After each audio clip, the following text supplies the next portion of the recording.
জুমার দিনে আমি 3টা আমলকে বেশি গুরুত্ব দিই। 1 নাম্বার হচ্ছে সূরাতুল কাহফ, যেটা আপনাকে মাসিহুদ দাজ্জাল থেকে বাঁচাবে।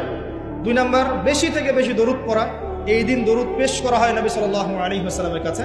আর 3 নাম্বার এটা যেটা আপনাদেরকে শেয়ার করছি, সেটা হলো আল্লাহ রাসূল সাল্লাল্লাহু আলাইহি ওয়াসাল্লাম বলেছেন, কেউ যদি জুমার দিনে সকাল সকাল গোসল করে, আর্লি মর্নিং গোসল করে ফেলে, একদম ফরজ গোসলের মতো, এবার সবচেয়ে উত্তম কাপড়টা পরে, নোংরা কাপড় না, বেস্ট কাপড়টা পরে, আতর খুশবু ব্যবহার করে, সুগন্ধি ইউজ করে, সুগন্ধি ব্যবহার করে সে সকাল সকাল পায়ে হেঁটে মসজিদে যায়, বাহনে চড়ে নয়, পায়ে হেঁটে মসজিদে গিয়ে ইমাম বয়ান খুতবা শুরু করার আগেই মসজিদে চলে গেছে, ইমামের কাছাকাছি বসে, কাউকে কষ্ট দেয় না, ইমাম খুতবা দিচ্ছে সে চুপচাপ শুনছে, কাউকে কষ্ট দেয় না।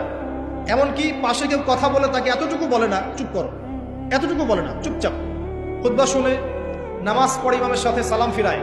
নবী সাল্লাল্লাহু আলাইহি ওয়াসাল্লাম বলছেন, এই যে প্রতি পদক্ষেপ হেঁটে এসেছে, প্রত্যেক পদক্ষেপের বিনিময়ে 1 বছরের নফল নামাজ, 1 বছরের নফল রোজা নেকি দেয়া। এই আমলগুলো খুব সহজে আমরা করতে পারি।